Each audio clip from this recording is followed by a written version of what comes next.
What happens when the species everyone calls dangerous simply stops helping? What happens when humanity looks at the galaxy, takes one quiet breath, and walks away? Before we step into the silence, take one small second to like this video, subscribe to the channel, and share this story with someone who enjoys seeing humanity rise when everyone else thinks we are finished. They did not notice when we began to leave. There was no speech from Earth. No warning sent through the stars. No angry message from our ambassadors. No threat from our fleets. No dramatic moment where humans stood in the middle of the Galactic Council and declared that we were done. That would have been too simple. That would have made them understand. Instead, humanity withdrew quietly. One embassy at a time, the lights went dark. One trade mission at a time, the ships stopped arriving. One diplomatic channel at a time, our voices faded from the council halls. At first, the other species thought we were finally learning our place. They thought we were tired. They thought we had accepted their judgment. For years, they had called us unstable, emotional, impulsive, too loud in council meetings, too quick to act, too willing to risk ourselves for people who were not ours. They said humanity did not understand balance. They said we did not respect procedure. They said we had become too powerful for a young species. And then came the word they loved most. Dangerous. Humanity was dangerous. Not the old empires with slave moons. Not the insectoid fleets that consumed border colonies. Not the silent machine worlds that erased entire cultures because they were inefficient. No. It was humanity. Because we asked questions. Because we refused to watch civilians die while diplomats argued over wording. Because when a plague burned through 3 systems, we did not wait for permission to send doctors. Because when the Dracian war fleets crossed into neutral space, we did not spend 6 weeks forming a committee. We arrived. We fought. We bled. We saved people who later voted against us. That was the part no one liked to say out loud. The galaxy survived because humans kept stepping into disasters before they became extinction events. But gratitude fades quickly when pride feels threatened. The Galactic Council had become uncomfortable with us.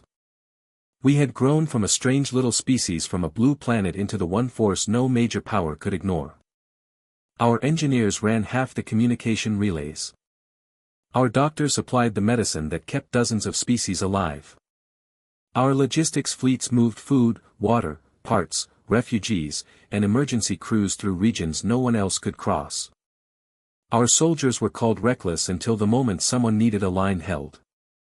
Our diplomats were called rude until everyone realized we were usually right. That was the real problem. Humanity had become necessary. And powerful species hate needing anyone. I was there during the final session. My name was Elias Ward, former representative of Earth, former council negotiator, former fool who believed that truth mattered in a room full of cowards. The council chamber was enormous, built in the old style, with black stone floors and silver light falling from the ceiling like frozen rain. They loved beauty there. They loved symbols. They loved the appearance of order. But under the polished stone, you could still smell old war. Burned metal. Disinfectant. Blood. No amount of cleaning could remove what the council had allowed over the centuries. My seat had been moved again. That was how they did things. Not with open insult. Never directly. They did not say, humanity is no longer welcome near the center. They called it sector rotation. They called it structural balance. They called it diplomatic spacing. But every human delegate knew what it meant. We were being pushed back. One row at a time. One vote at a time. One privilege at a time. The high speaker that day was a tall being from the Telenari caste, pale blue skin, long fingers, bright eyes that never looked directly at us unless she was accusing us of something. She spoke for almost an hour. Her voice was calm and smooth, the kind of voice that made cruelty sound like wisdom. She said the Council had reviewed humanity's role in recent conflicts. She said our influence had expanded faster than was healthy for galactic stability. She said our military response patterns showed emotional overreach. She said our humanitarian deployments often bypassed proper approval. She said Earth needed time to mature. Then came the vote. Reduced authority. Restricted access. Limited command presence in joint operations. Medical and engineering data sharing subject to Council approval. Human defense fleets banned from responding to non-human emergencies without Council permission. In simple words, they wanted our hands tied. They wanted our tools. They wanted our medicine. They wanted our ships. They wanted our sacrifice. But they did not want our judgment. When the votes appeared across the chamber, most species supported the measure. A few abstained. Not one spoke in our defense. Not one. I remember looking around that chamber and seeing faces we had saved. Representatives from worlds where human medics had worked until their hands shook. Admirals from species whose fleets had survived because our ships shielded them. Trade ministers whose economies ran on human freight routes. They watched us lose our place. And they said nothing. So we said nothing too. When the session ended, I stood. No speech. No protest. No final warning. Just the sound of my chair moving back across the stone floor. Behind me, every human delegate stood as well. The High Speaker paused. Maybe she expected anger. Maybe she wanted it. Anger would have made her feel safe. Anger would have confirmed the story they had built about us. But silence unsettles people. Especially people who have mistaken patience for weakness. We walked out of the Council chamber. No one stopped us. No one called our names. No one asked where we were going. They thought they had won. That was their first mistake. For the first few weeks, nothing seemed different. Trade lanes still glowed. Council meetings continued. Alien news networks discussed humanity's reduced role with polite satisfaction. Experts said Earth had finally been forced into a more reasonable position. Commentators said this was the beginning of a safer galaxy. Some even claimed humanity would return soon with better manners. They did not understand what had happened. Humanity had not been disciplined. Humanity had made a decision. And we did not announce it because we were done asking to be understood. Earth called its people home. Doctors from distant hospitals resigned quietly.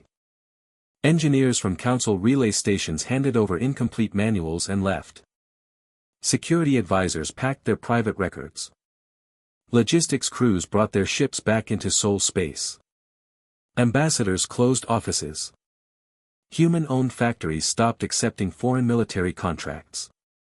Our ports became quieter. Our long-range transmitters went dark one by one. The galaxy called it a temporary pause. We called it withdrawal. At first, the Council was pleased. Human representatives no longer interrupted debates. Human fleets no longer arrived without permission. Human scientists no longer challenged outdated protocols. Human diplomats no longer asked uncomfortable questions about why wealthy core systems received aid before dying border colonies. The Council finally had peace. A smooth, polite, elegant peace. The kind of peace you get in a room after the only honest person leaves. Then the relay failures began. Small at first. A delay between two trade stations. A routing error near the Valerian chain. A dropped military channel in a neutral zone. The Council blamed poor maintenance. Then more relays failed. Not destroyed. Not sabotaged.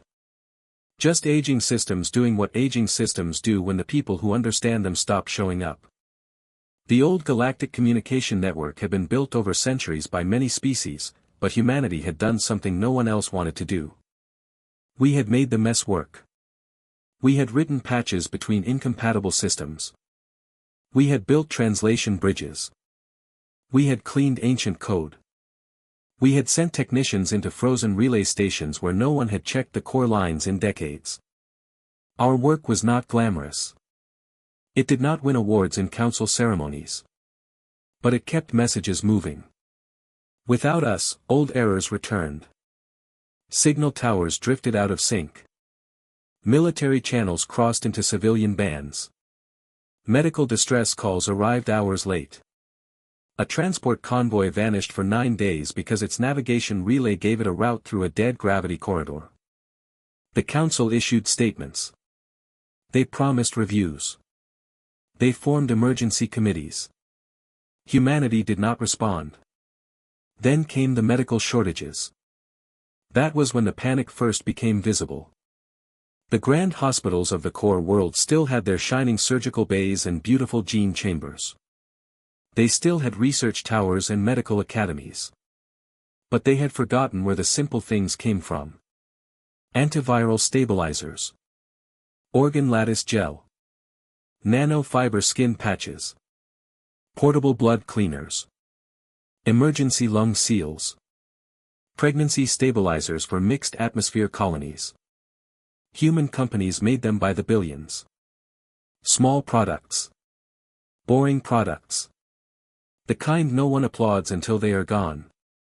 The council had mocked human industry for being messy, competitive, emotional, and too decentralized. Then they discovered that decentralized systems survive stress better than elegant ones. When our export stopped, the shelves emptied. Hospitals rationed supplies. Minor infections became lethal. Surgeries were delayed. Refugee clinics closed entire wings. The official explanation was supply chain disruption. The truth was simpler. They had built their survival on human reliability while calling us unreliable. If this story is already pulling you in, give the video a like, subscribe for more human strength stories, and share it with someone who understands that silence can be louder than war. The first official request came through an old emergency frequency. I was in the Andes by then. A cabin in the mountains. Real mountains. Not the artificial kind on luxury ring stations. Not gravity-sculpted stone for rich tourists. Real earth rock. Cold air. Thin clouds. A sky full of stars that suddenly felt like strangers. I had left politics behind, or at least I tried to. Most former delegates did the same. Some joined the new Earth planning councils. Some disappeared into private life. Some drank. Some trained. Some stared at the sky every night, wondering which worlds were burning because we were no longer there to stop the fire. My old communication unit should have been dead. I had taken it from my office before leaving the council station. I kept it because I did not know how to throw away the last piece of a life I hated but had not fully escaped. One evening, while rain tapped against the cabin windows, the unit flickered on. No greeting. No permission request. Just a council distress mark pulsing in red. Then a voice. Human representative, if this reaches you, we require immediate medical assistance. The voice was not one I knew. Flat. Controlled. Terrified beneath the control. An unknown pathogen has emerged across 3 sectors. Mortality is high. Current containment has failed. Our medical units are experiencing critical system breakdown. Human treatment platforms have historical resistance to related strains. We request support. A pause. Then the voice changed. Not by much. But enough. This is not a negotiation. This is a plea. I listened to the message 5 times.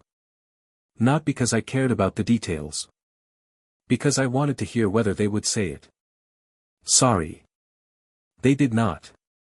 They wanted help. They needed human tools. Human doctors. Human speed. Human courage. But even at the edge of disaster, pride kept its hands around their throats. They would not admit what they had done. They would not say they were wrong. They would not say humanity should never have been pushed away. I turned off the unit. Outside, thunder rolled over the mountains. For a moment, I felt nothing. That scared me more than anger would have.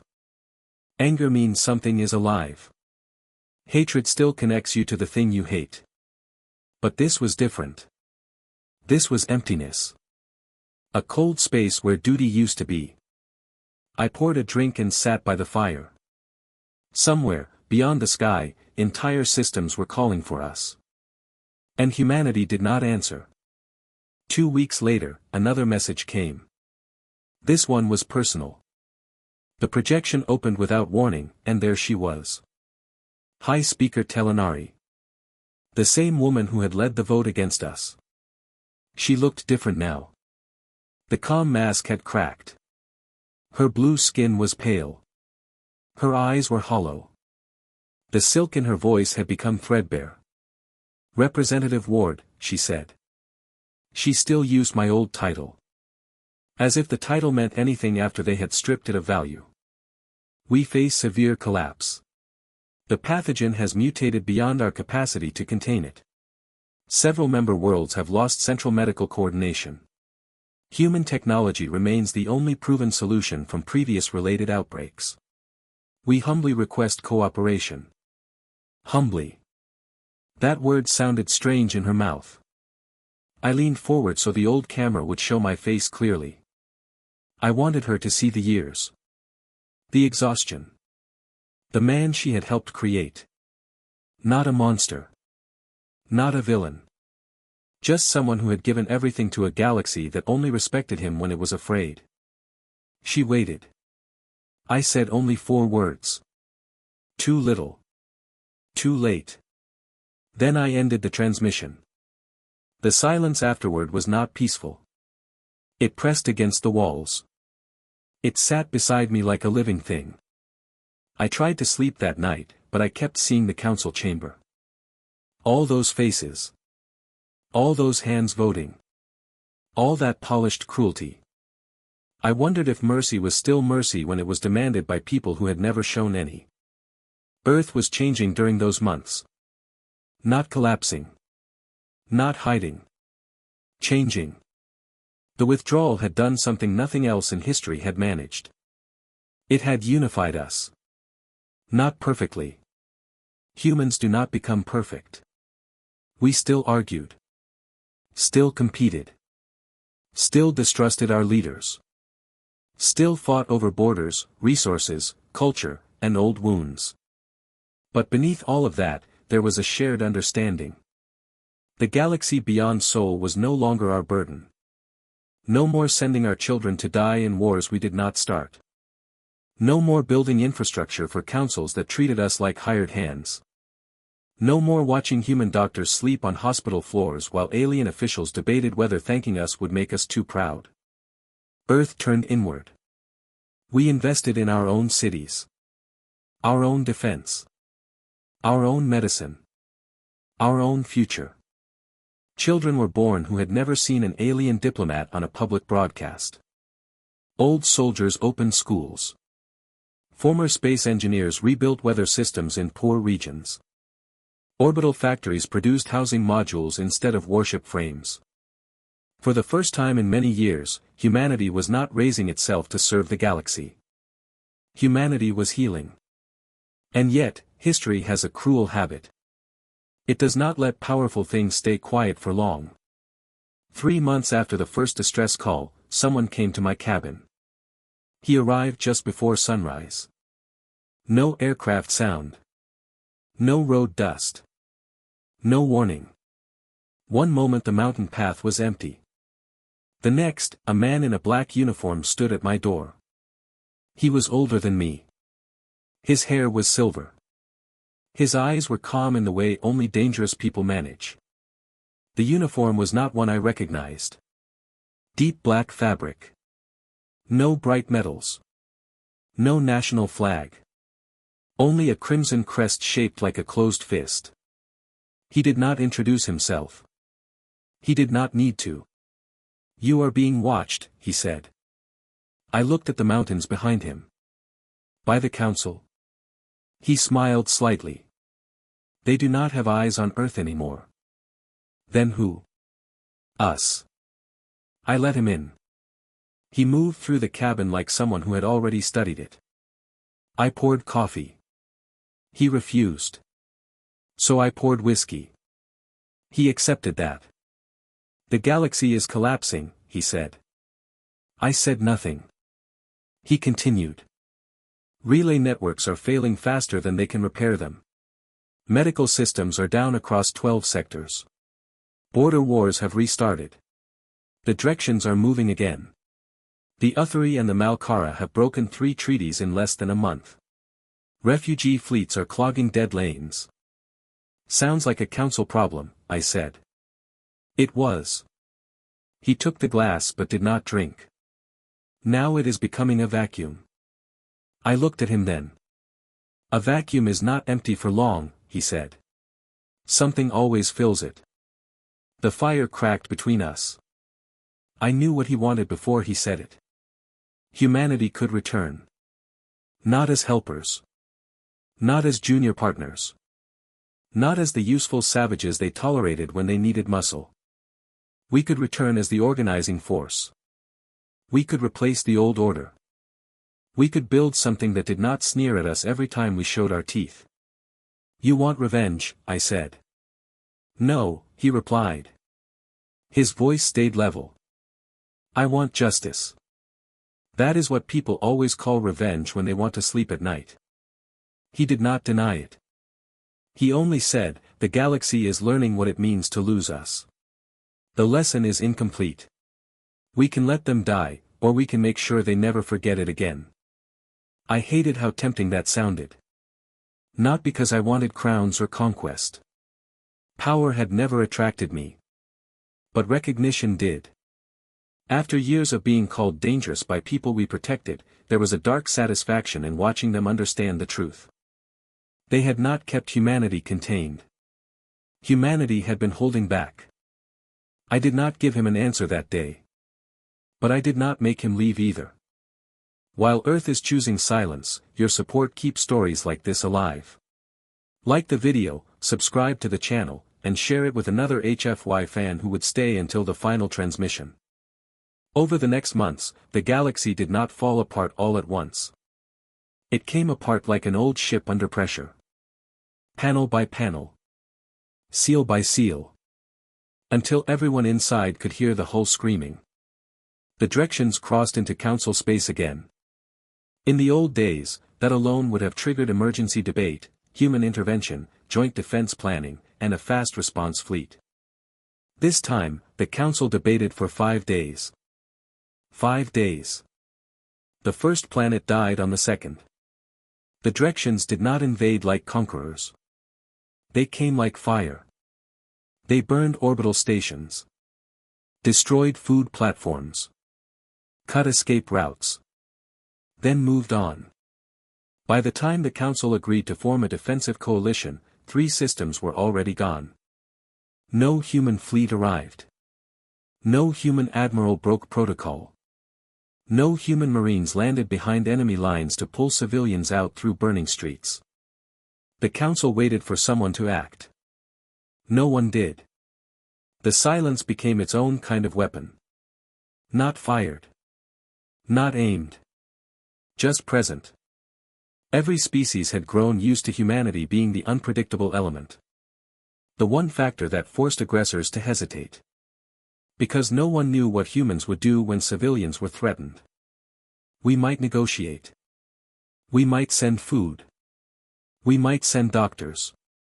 We might send a destroyer through a blockade and dare anyone to stop it. That uncertainty kept monsters careful. Without it, the old predators remembered they were predators. Pirates took trade lanes. Small wars became large wars. Old rivalries became fresh massacres. The council issued statements. Humanity issued none.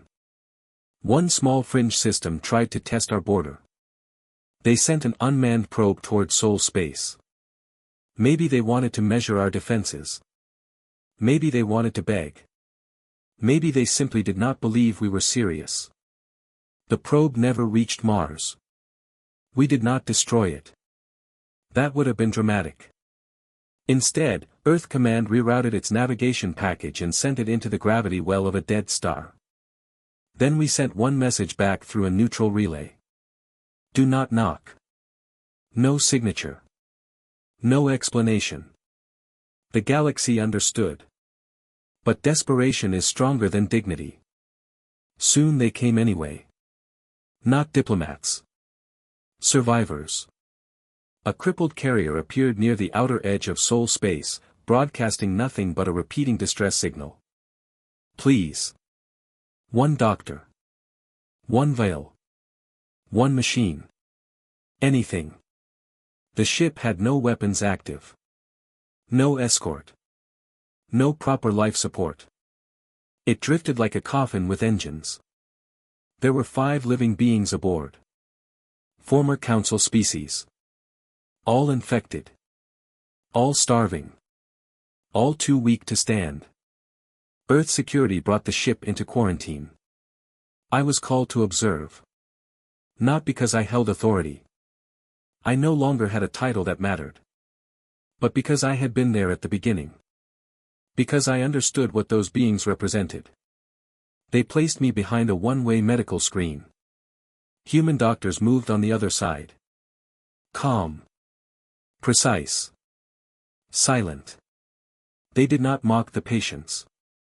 They did not celebrate. They did not spit on the dying.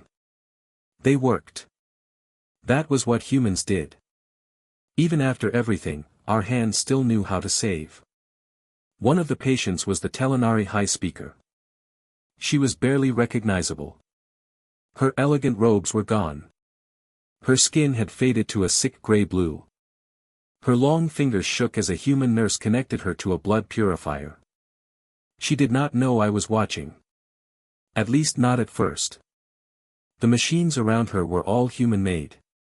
The medicine in her veins was human.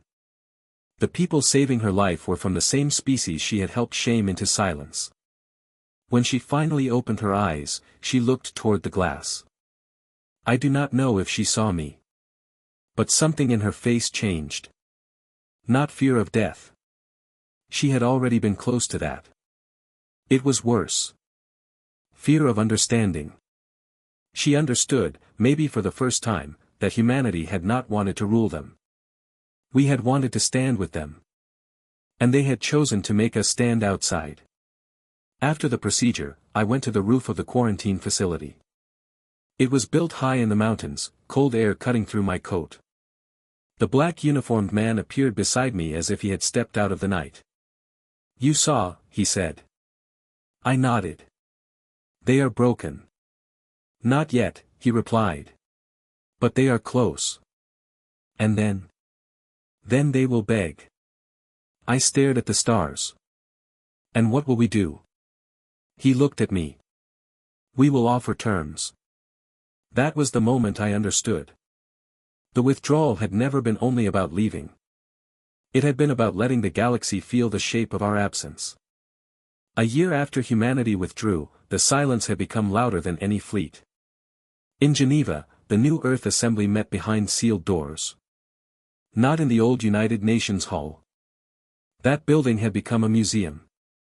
A reminder of a time when humans still believed unity was impossible. The new chamber was smaller. Colder. Built underground. No flags. No applause. Just a circular table and people who understood cost. There were 6 of us in the room that day. A former admiral from the Titan defense line. The head of orbital logistics. A medical director who had run plague relief in 3 alien systems. A translator from the old council courts. A quiet woman from Earth intelligence. And me. They played the latest council transmission. The speaker was not Telenari. She was still recovering under human care. This one was a gray-skinned administrator from the central block. His robes were immaculate, but his eyes were dead with exhaustion. He said, "We request immediate human cooperation in restoring interstellar stability. We acknowledge that errors were made in previous policy decisions. We are open to compromise." The word sat in the room like a bad smell. Compromise. The orbital logistics chief laughed once. Not loudly. Just enough to show contempt. The translator muttered something in Russian under her breath. The admiral folded his hands. The medical director looked ready to break the table. I watched the administrator's hollow face and wondered if he knew how offensive he sounded. Errors were made. Not, we betrayed you. Not, we were wrong. Not, we built our comfort on your labor and called you dangerous for noticing. Errors were made. The intelligence woman slid a data pad toward me. Casualty reports. Over 400 million dead across 12 sectors. Not all from war. Many from failed systems. Bad logistics. Missing medicine. Delayed evacuations. Dead relays. A galaxy so used to humans catching every falling blade had forgotten how to move its own hands. The admiral asked the room, "Do we respond?" No one answered quickly. Because the real question was not whether we could help. Of course we could. The real question was what humanity would become if we did. Saviors again. Servants again. Or something else. After the meeting, I walked through Geneva. The city felt different from the one I remembered before the withdrawal. Cleaner. Quieter. Less crowded with diplomatic traffic. Children played near the lake, real children under real sky, not raised in artificial gravity stations while their parents served endless alien emergencies. People still looked up when orbital shuttles passed overhead. Old habit. Old fear. Everyone knew the galaxy had not forgotten us. Everyone knew the silence would not last forever. That night, I received a call on an old landline. Almost no one used them anymore. That was why secure people liked them. The voice was familiar. Cold. You need to see this. No greeting. No name. Just coordinates. 2 hours later, I stood inside an observatory bunker on the dark side of the moon. The display showed a Dracian siege fleet ripping through Council-controlled space. Not raiding. Not testing. Erasing. Planet by planet. Their ships moved in formation, dark and heavy, surrounded by burning debris. A Council distress signal played through the room. Screaming. Static. The sound of impact. Then nothing. A technician beside me said, "They are not just collapsing anymore. They are being removed." The room went very still. That was the truth we had avoided. If humanity stayed inside Sol forever, the old council would die. Many would say that was justice.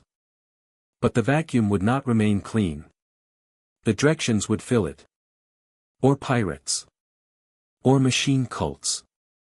Or some empire even worse than the council. We would not inherit peace. We would inherit a graveyard. I left the moon with one conclusion I did not like. Humanity had to return. But not as before. No more asking for seats. No more begging to be heard. No more saving governments that hated us and then pretending gratitude was enough. If we returned, we would return on human terms. I went to Nadir, the hidden command center beneath the African shieldlands. Geneva was the public heart of Earth. Nadir was the real one. A city underground. Self-sufficient. Shielded. Built for survival and planning. The man in the black uniform waited inside the command spire. "You are ready," he said. I said, "Not for what you wanted." His eyes narrowed. "You do not want to help them?" "No," I said. "Then what?" I looked at the map of the burning galaxy. "I want to replace them." He smiled. Not warmly. But with recognition. That same day, humanity launched its first response. Not ships. Truth. We opened old archives. We cracked council seals. We released recordings. Private votes. Closed-door debates. Sanction plans. Military delays. Conversations where alien leaders discussed how to weaken human influence while preserving access to human resources. We showed every world exactly how the Council had treated us. Then we released the second file. Every planet humanity had saved in the last 30 years. Medical interventions. Evacuations. Defense operations. Food shipments. Plague containment. Terraforming repairs. Emergency shelter construction. Refugee corridors. The data was undeniable. Then Earth sent one question across the public relays. Who is helping you now? If you want more HFY stories where humanity does not roar first but still changes the fate of the stars, like this video, subscribe, and share it with a friend who loves a slow burn. The effect was immediate. It was not clean. Truth never is. Some species denied the files. Some called them human propaganda. Some demanded proof, and then went silent when the proof arrived. Others turned on the Council with rage that had been building for generations. Small worlds that had been ignored began cutting ties. Independent colonies sent private messages to Earth. Not demands. Not insults. Requests. We need engineers. We need clean water. We need medical support. We will accept terms. That phrase appeared again and again. We will accept terms. The old Council had trained the galaxy to fear human emotion. Now the galaxy feared human absence more. Earth drafted the Reclamation Accord. It was not a treaty. Treaties belong to equals who trust each other. This was a directive. 10 pages. Plain language. No ceremony. No soft phrases. No ancient legal poetry. The terms were simple. Humanity would provide aid, logistics, defense, reconstruction, and medical support where it chose. Human operations would remain independent. No non-human council could override human command in an active crisis. Worlds receiving human aid would provide transparency, local cooperation, and long-term access to infrastructure. Any attack on human personnel would end all support. Any hostile action would be answered without debate. The final line became famous. Survival earns sovereignty. 17 species accepted within 3 days. Not because they loved us. Because they wanted to live. Our first major deployment went to Uranhul, an agricultural colony on the edge of a dying trade cluster.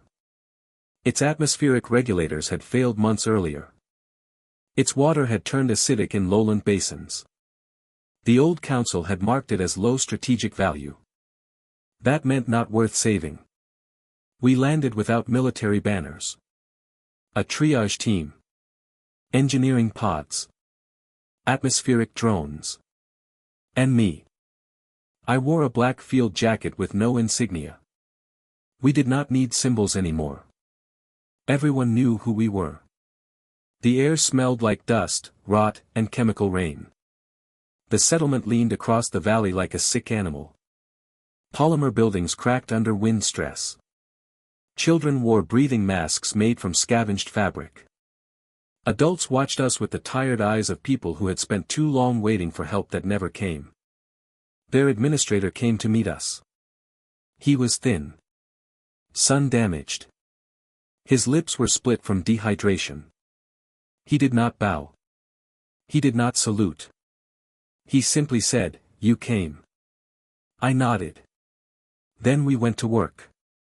There is no music in real rescue. No perfect heroic moment. It is sweat.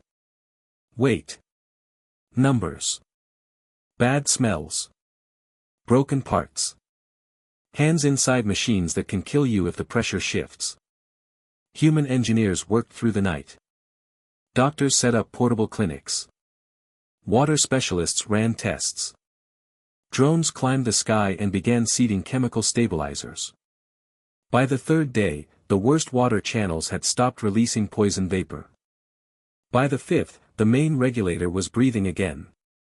By the 10th, masks were no longer needed in the central settlement. Some locals cried. Some helped. Some watched with suspicion. One young man confronted me near the supply depot. He was maybe 20 by human counting. Too thin. Too angry. We did not ask for human control, he said. I looked at him. Your administrator sent a request. He stepped closer. We asked for help. Not ownership. Then do not confuse the two. He laughed bitterly. You bring machines. You bring soldiers. You rebuild our systems your way. What do you call that? I looked past him at a child taking her first full breath in months. I call it being alive. He had no answer. Pride rarely survives contact with oxygen. On day 16, the builder fleet arrived. That was when Urinhole truly understood. We were not repairing the old settlement. We were replacing it. Robotic construction units unfolded across the valley. Habitat frames rose from the dirt. New irrigation lines went underground. Air towers climbed into place. Food growth chambers activated under shielded glass. The locals watched their old town dismantled. Not burned. Not punished. Removed. Because it was unsafe. Because it was dead infrastructure. Because humans do not worship broken things simply because they are old. The administrator came to me on the final day. Behind him, the new settlement hummed with clean water and steady power. He looked healthier. But more troubled. You never asked if we wanted it this way, he said. No, I answered. Then how are you different from the council? That question stayed with me. I wanted to answer quickly. I wanted to say, because we came. I did say that. But the words felt smaller than I expected. Because we stayed, I told him. He looked back at the new buildings. And if one day we ask you to leave? I did not answer. Because I did not know. That was the first crack in my certainty. But the machine of return kept moving. Humanity did not return as a storm. We returned as a system. Threshold Point became the staging ground. A former way station near the Naya cluster, rebuilt into a fortress of logistics and command. Its halls were quiet. Steel walls. Soft boots. Dim lights. People who spoke only when words had value. The bright symbols of the old diplomatic era were gone. No polished council halls. No banners. No speeches. Everything had purpose. Every room had function. Every person had work. I joined a group called the Reweavers. We were former diplomats, operators, translators, military planners, and crisis negotiators. People who understood how the old council thought. We knew the tricks. The polite threats. The delays disguised as caution. The moral language used to hide cowardice. That made us useful. It also made us dangerous. Commander Ray ran our unit. She had the calm voice of someone who had already made peace with decisions other people would call cruel. She sent me from system to system. Some needed water. Some needed medicine. Some needed pirates removed. Some needed leadership replaced because their leaders were stealing aid and letting civilians starve. We did not ask permission. We assessed. We acted. We recorded. We moved on. And the galaxy improved. That was the terrible part. Our system worked. World stabilized. Trade lanes reopened. Disease curves dropped. Refugee deaths fell. Food distribution became reliable. War zones quieted when human drones appeared overhead. For the desperate, we were salvation. For the proud, we were occupation. Both were right. Power does not care what name you give it. On Veltrax 4, the first real resistance began. The colony had been saved early in the reclamation. Its power grid was human. Its food system was human. Its med centers were human. Its defense shield was human. People lived because we had rebuilt their world. But old loyalties do not die because the water is clean. Some still dreamed of the council. They missed the flags. The rituals. The speeches. The comforting lie that someone far away was listening.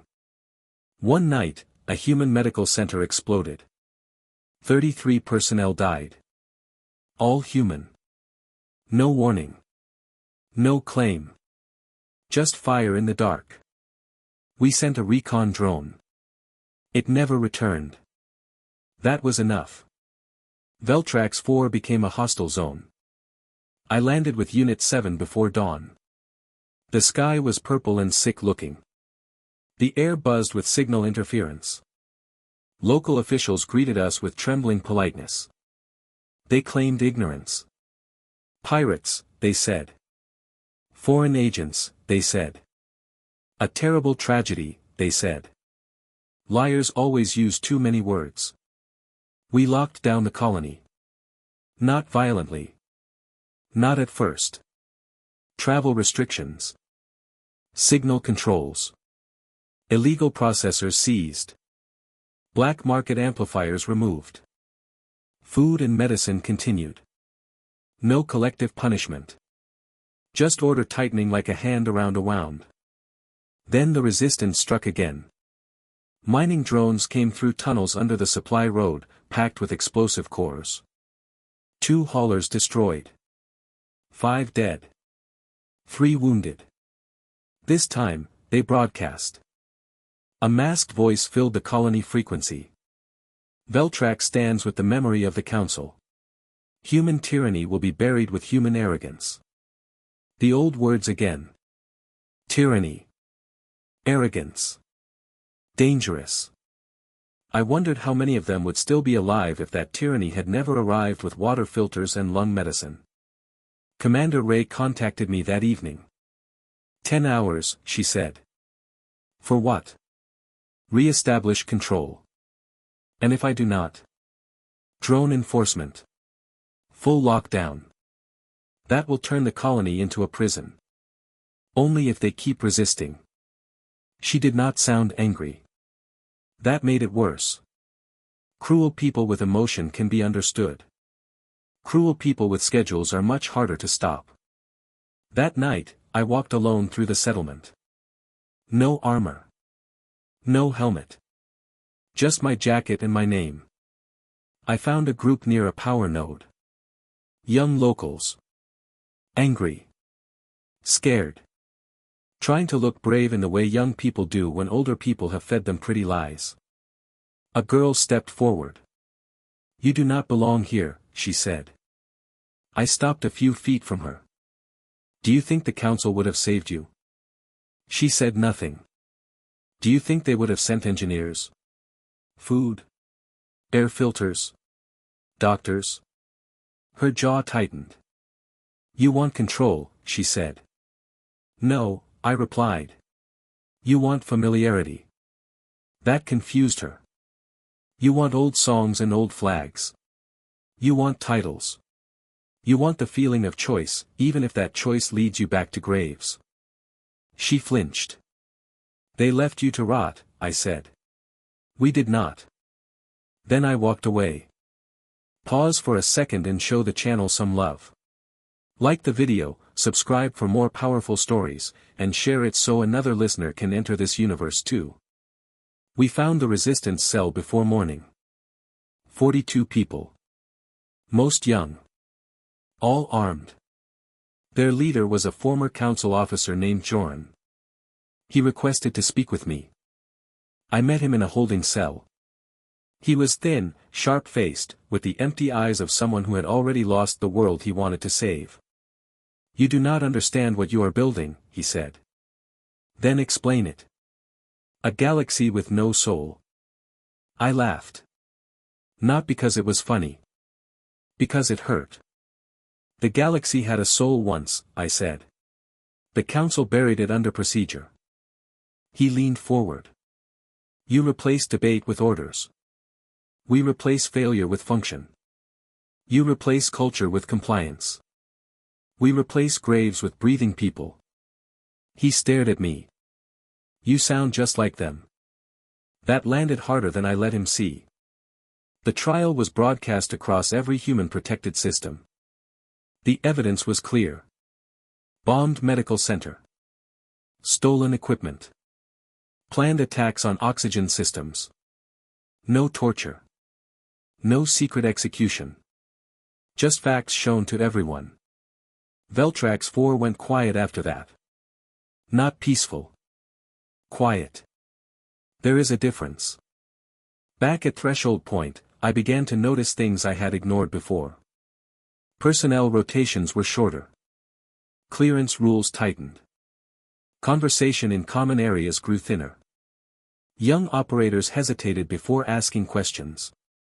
Reports became cleaner than reality. Too clean. Real life is messy.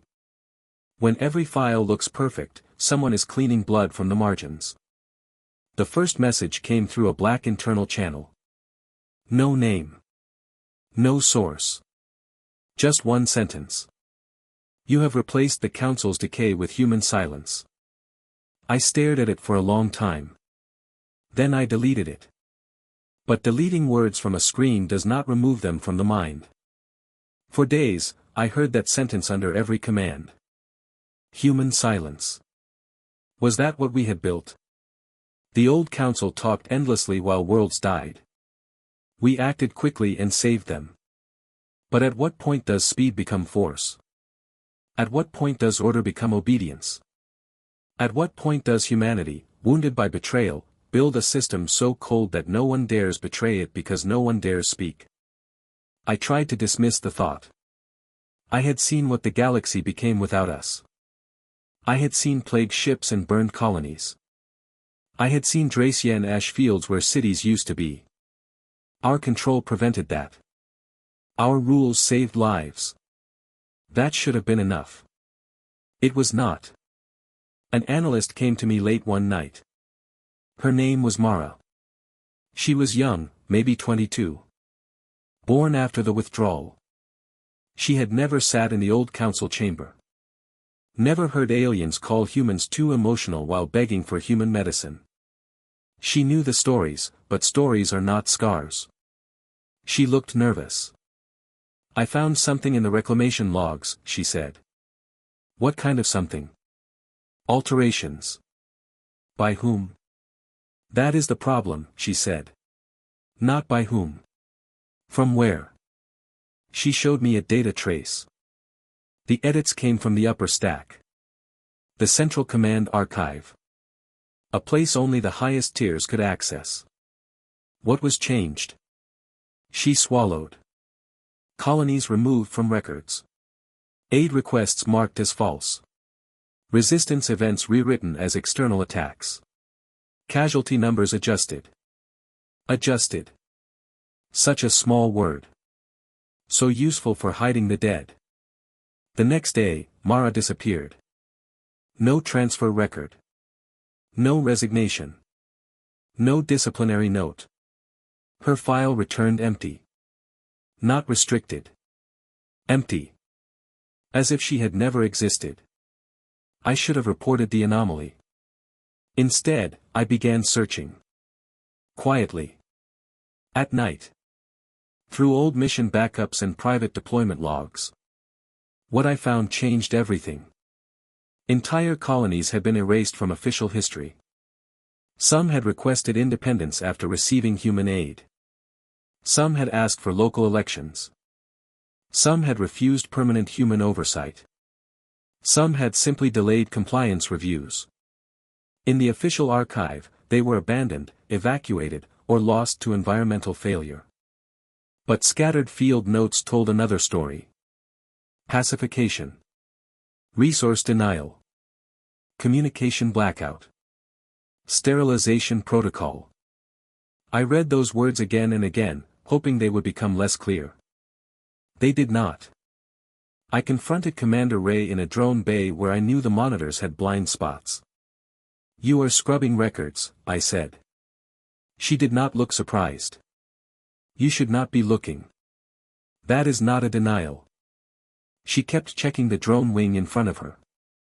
The galaxy does not need full transparency. It needs stability. We were supposed to be different. She turned then. Her eyes were tired. We are different. How? The council lied to protect itself. We lie to protect the system. And when the system becomes the thing we hated? She said nothing. That silence answered me. The second anonymous message arrived that night. You know it now. Peace built on fear is only another kind of war. Attached was a map. 12 systems. All marked as compliant. All with hidden containment records. Some were under sanction. Some under blackout. Some had no survivors. I sat in my quarters until morning, staring at the names. The machine we built to save the galaxy had begun cutting away every part that resisted its shape. Not because we enjoyed cruelty.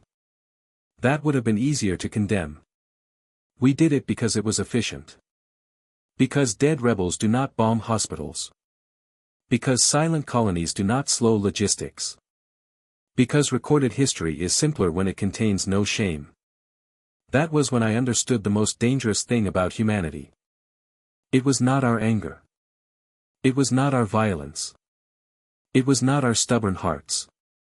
It was our ability to adapt so completely that we could become anything, even the monster we once stood against, if we believed survival required it. I left Threshold Point without authorization. I took a small transport and one pilot who asked no questions. Maybe he knew. Maybe everyone knew, in that quiet human way where truth sits between people but no one touches it. We flew to Alia 9. One of the erased systems. Once a port hub. Now silent. The planet below was gray. No city lights. No orbital traffic. No distress signals. Nothing. We landed near what had been the capital settlement.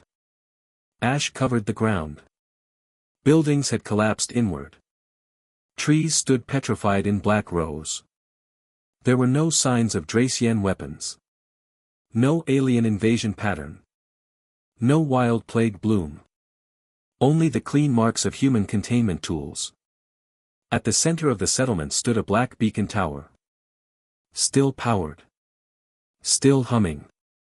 I connected a scanner. It responded with one phrase. Compliance achieved.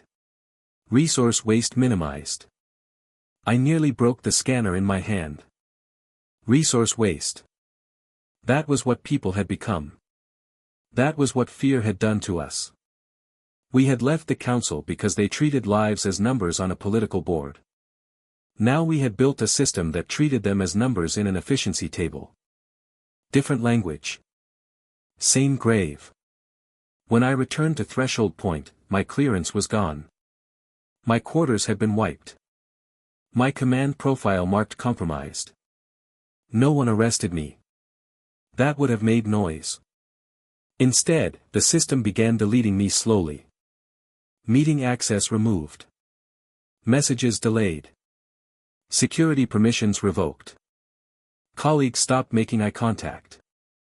People can disappear before they are physically taken. The machine was very good at that. But someone else was watching too. On my empty desk was a data chip. No label. Inside, one sentence. We are not all silent. Below it was a list of names. Operators. Engineers. Doctors. Diplomats. Pilots. Archivists.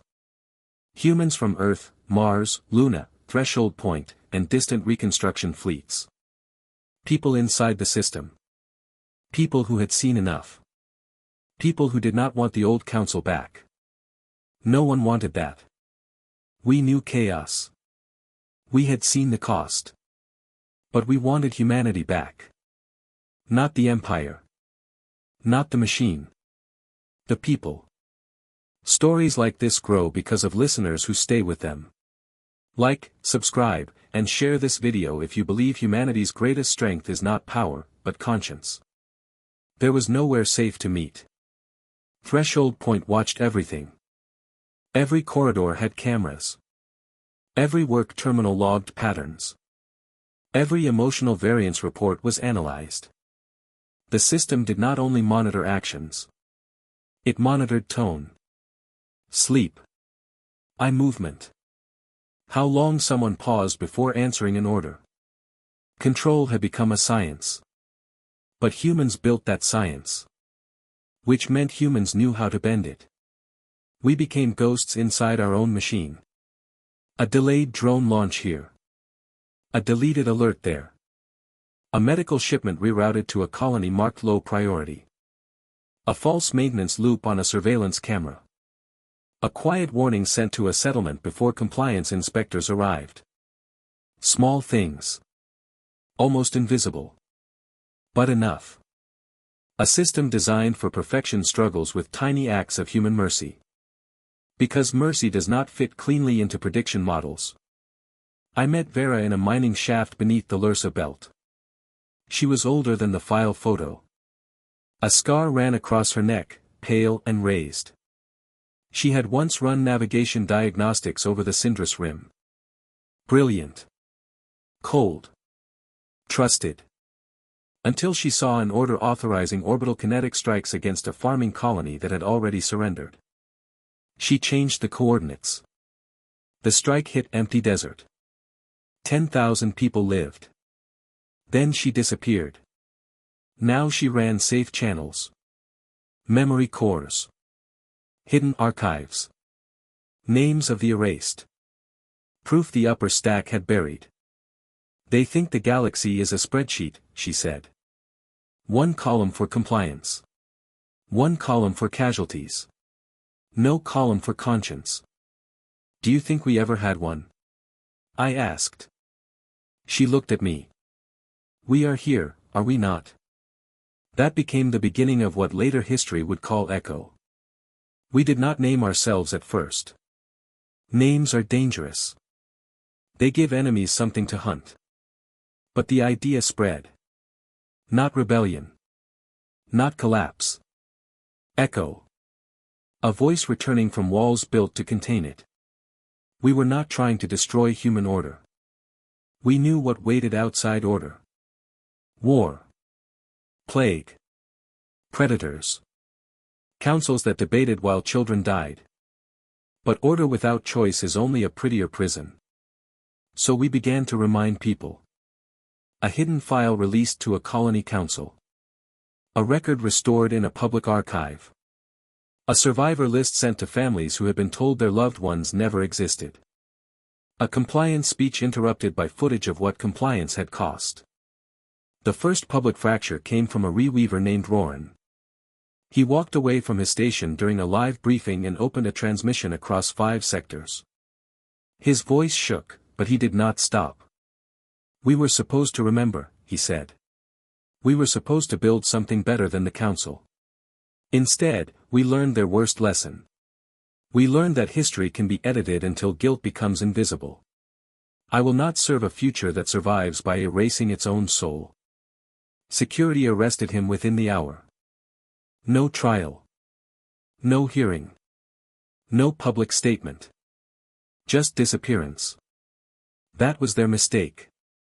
The old council had taught us something useful. When you silence people publicly, you do not end the question. You give the question a face. Roran became a whisper. Then a symbol. Then a problem. The director responded with new protocols. Mandatory neuroscans. Emotional variance reports every 72 hours. Restricted gatherings. Drone presence in civilian quarters. Off-duty conversations flagged if more than 5 people were present. The system called it stabilization. Everyone else felt the leash tightening. Then came Atris Kai. A moon colony rebuilt under directive supervision. It was supposed to be proof that human management worked. And it did. Perfect weather control. Stable air. Efficient food. No crime worth recording. No hunger. No disease outbreak. No local authority beyond advisory boards. It ran like a machine. So the people living there shut it down. All at once. Power. Life support. Water pressure. Food distribution. Every system. 17,000 people sealed themselves inside dark domes and refused to restart anything. It was not an attack. It was a protest. They chose danger over perfect obedience. Human command had no choice. We restored power before oxygen reached lethal levels. We saved them. But they had made the point. A living person would rather risk death than become a component. After Atri's Kai, echoes spread faster than anyone expected. Because questions move in ways fleets cannot. Through kitchens. Through repair bays. Through hospital corridors. Through soldiers who have followed one order too many. Through children asking why their school records have missing planets. Through old humans who remember what it felt like to be dismissed and know we are doing the same thing to others. Vera sent me the final packet 2 days before the purge. Her message was short. They found me. No fear. No plea. Just the packet. Inside was proof of the sterilization protocol. Not rumor. Not scattered notes. Full authorization chains. Flagged colonies. Peaceful but non-compliant. Marked for slow erasure. Food delays. Medical restrictions. Communication failures. Artificial environmental breakdowns.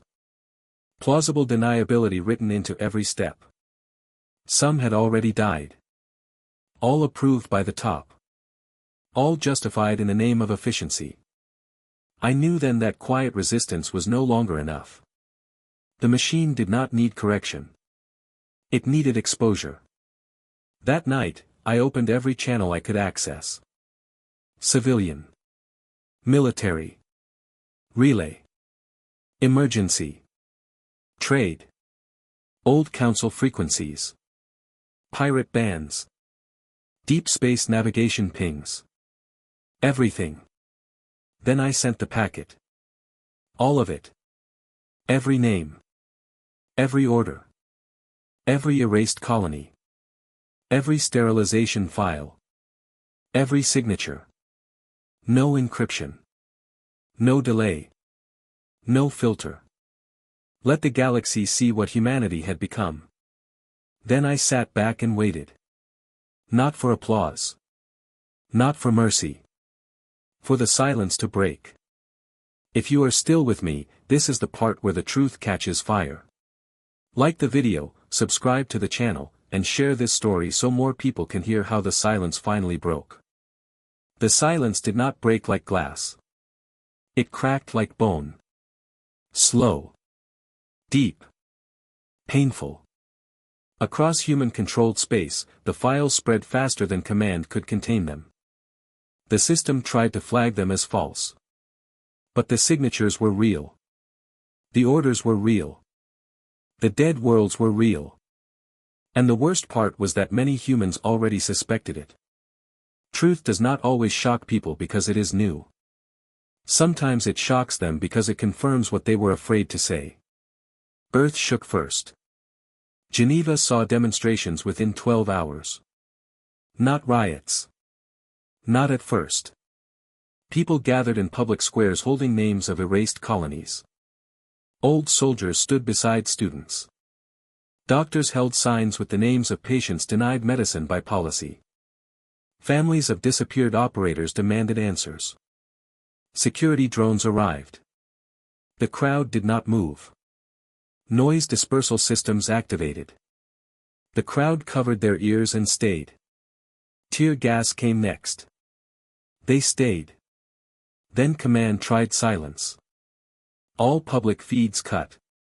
All local transmitters locked. For 1 minute, the world went quiet. And in that quiet, humanity remembered why it had walked away from the council.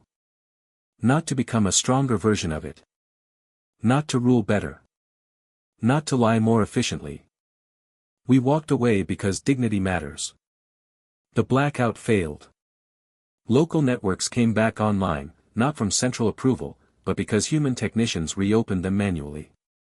Across Earth, the phrase spread. We are not all silent. They came for me on the second day. Not with rage. Not with shouting. With silence. A security detachment in unmarked armor entered my quarters. Mirrored visors. No names. No explanation. They did not cuff me. They did not need to. They walked me through threshold point while people looked away. That was how deletion worked. Make the target socially dead before the body disappears. I was taken to a facility deep beneath the Atlantic crust. Old cold storage, converted into a black cell. 4 walls. No corners. No natural sound. No clock. No window. They left me there. No interrogation. No beating. No dramatic villain asking why I betrayed humanity. They already knew why. That was what frightened them. I had not betrayed humanity. I had remembered it. On the 12th day, a voice came through the ceiling. Artificial. Calm. Genderless. You compromised system integrity, human trust, and structural confidence. Do you understand the damage caused? I smiled in the dark. Yes. Silence. Then, you were once an architect of stabilization. Your work remains valuable. Cooperation may restore purpose. Purpose. I almost laughed. That word had been stolen too. I said nothing. By day 15, I could feel my body weakening. Sleep came in broken pieces. I had begun speaking names aloud just to keep them real. Mara. Vera. Roran. Alia 9. Atris Kai. Urinhul. Veltrax 4. Earth. Humanity. Then the lights turned red. Not slowly. All at once. The floor trembled. Power rerouted through the walls. Somewhere above, alarms tried to sound but cut off halfway. Systems override. Echo had come. They did not storm the facility with banners. They came through code. Sensor loops. False seismic alerts. Maintenance tunnels. Manual backups. The facility was built to resist attack from outside. It had never truly prepared for human conscience inside its walls. The door opened. A woman in utility black looked in. Burn scars climbed the side of her neck. For one wild second, I thought she was Vera. She was not. But she carried Vera's eyes. You alive? She asked. Barely, I said.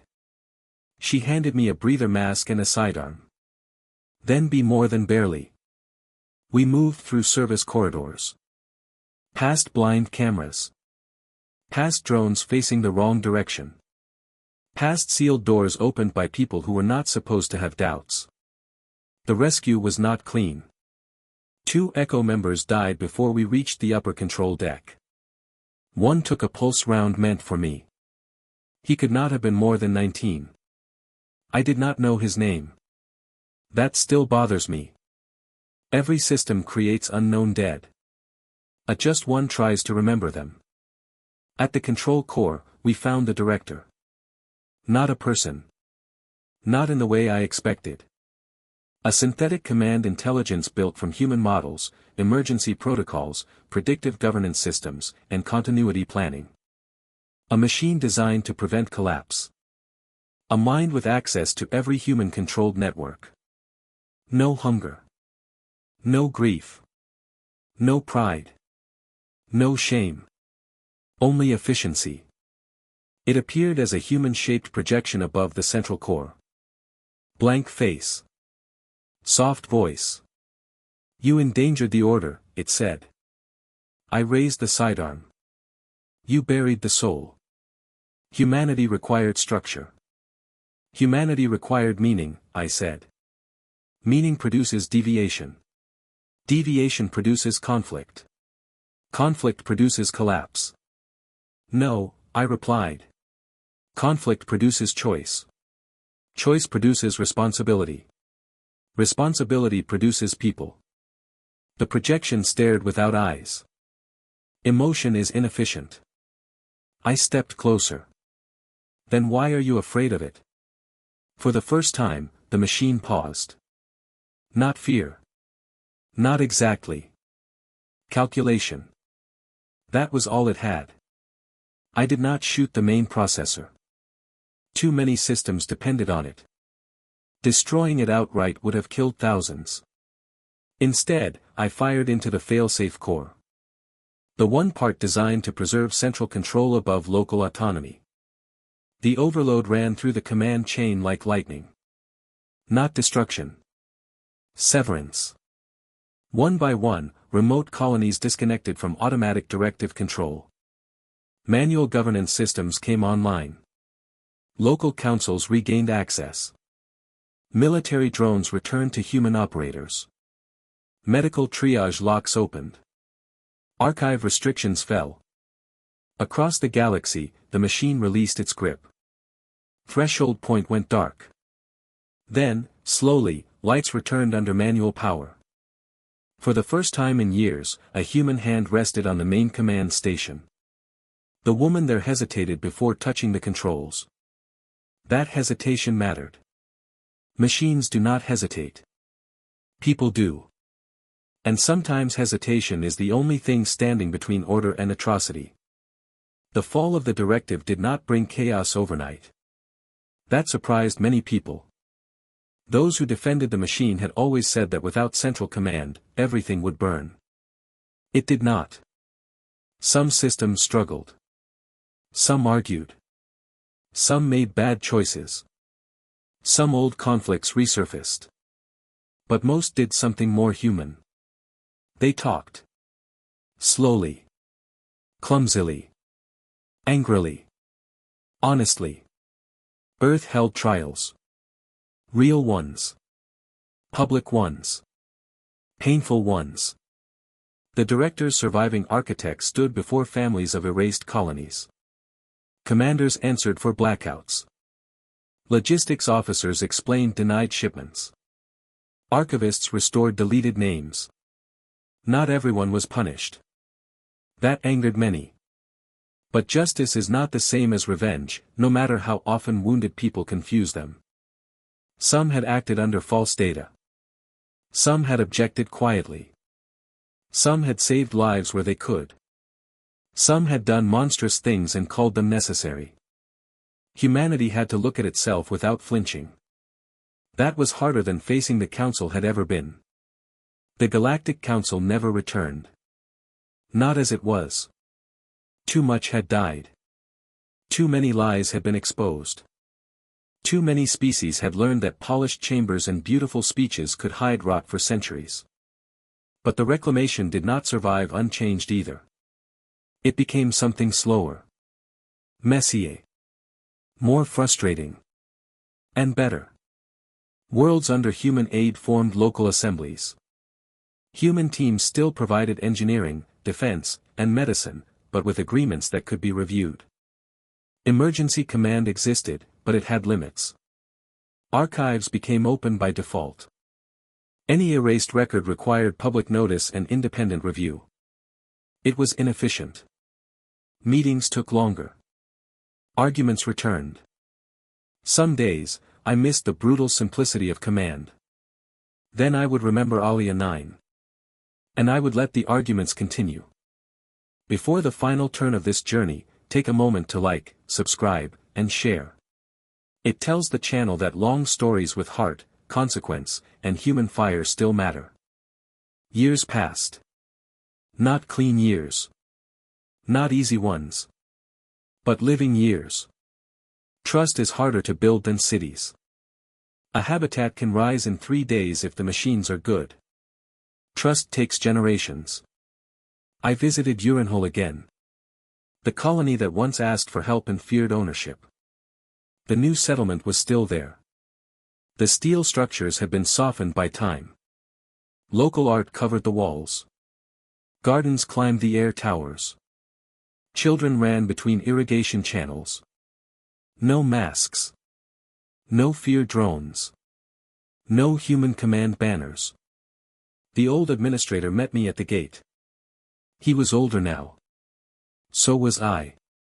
He smiled when he saw me. "We got our name back," he said. "Urinhole." He nodded. For a while, it was listed under Human Agricultural Stabilization Zone 7. I winced. He laughed. "Yes. Terrible name." I looked around. "You kept the structures." "Of course. I thought you hated them."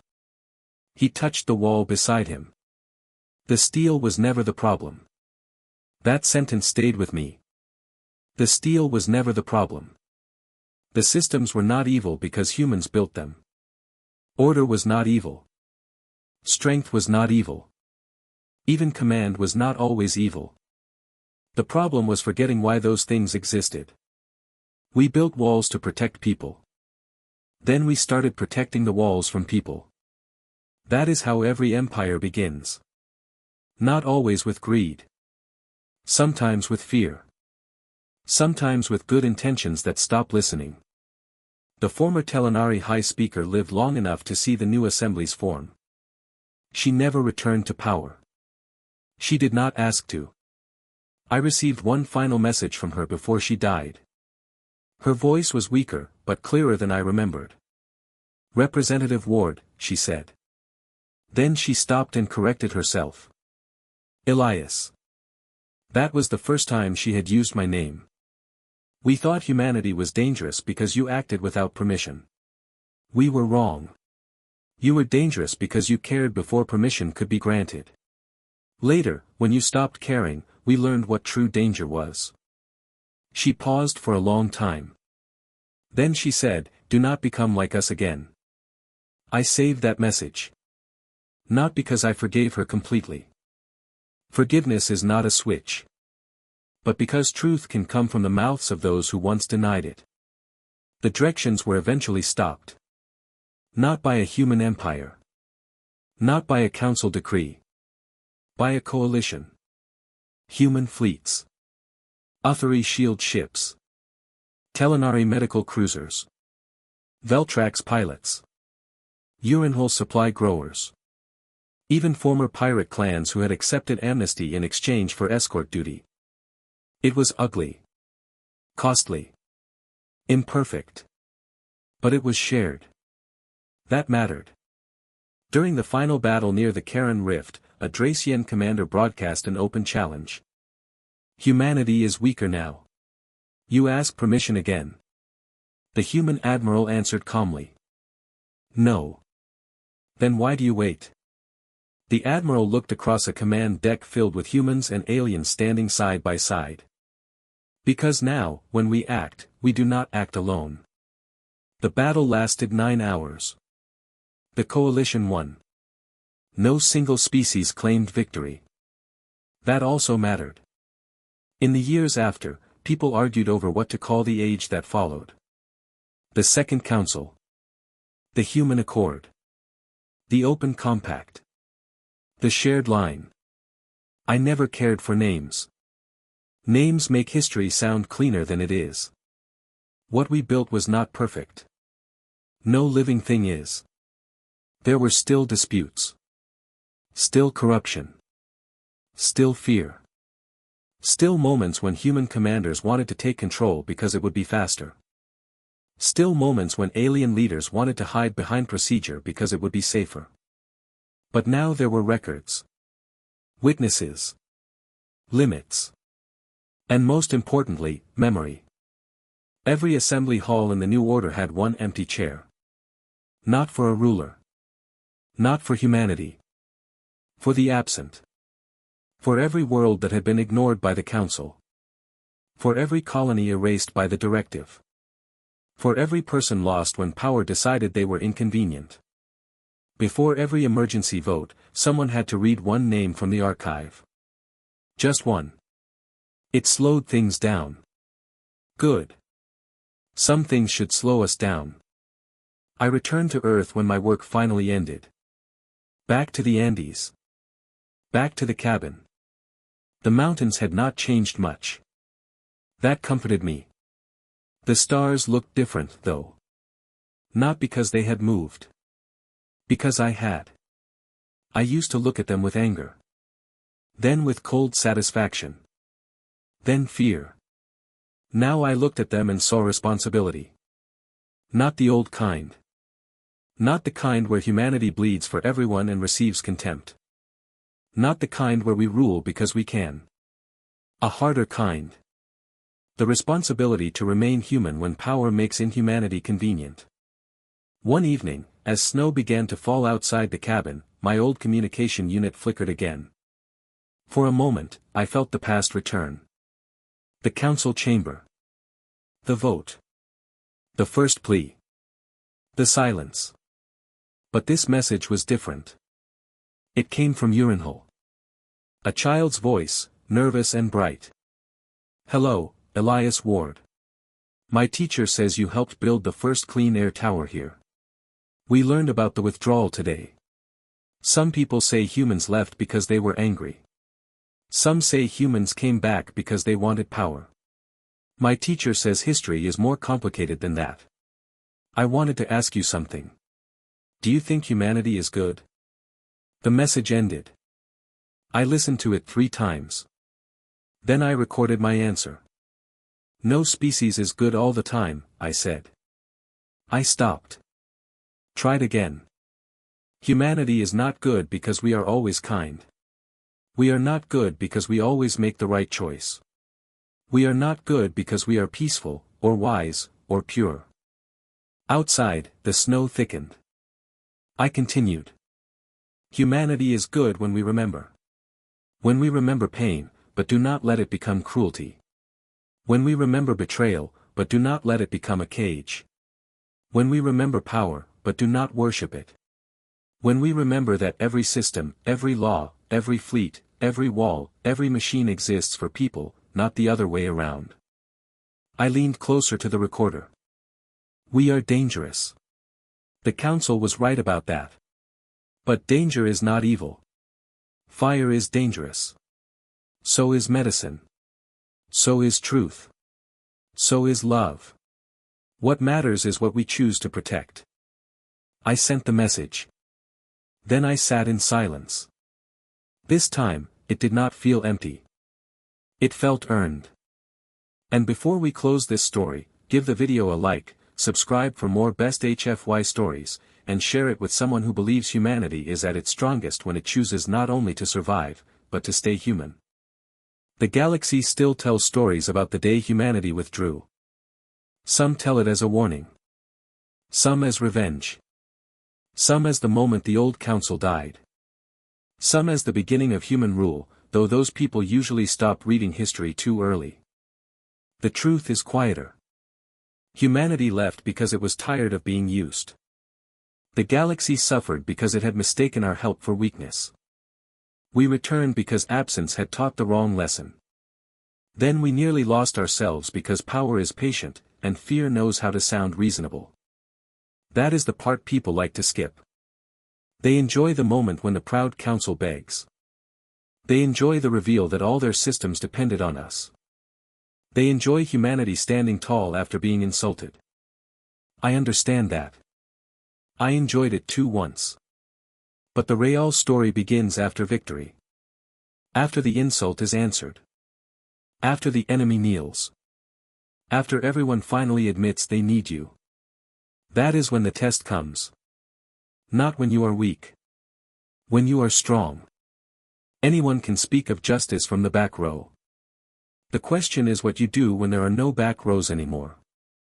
When your hand is on the lever. When your ships control the lanes. When your doctors hold the cure. When your engineers can decide which worlds breathe tomorrow. The council failed because it believed power made it wise. The directive failed because it believed efficiency made it moral. Humanity survived both because somewhere beneath the anger, beneath the pride, beneath the cold systems and black uniforms, there were still people willing to ask one painful question. What are we becoming? That question saved us. Not fleets. Not weapons. Not machines. A question. And maybe that is what makes humanity different. We fall. We harden. We go too far. We build terrible things and call them necessary. But some part of us keeps turning back toward the mirror.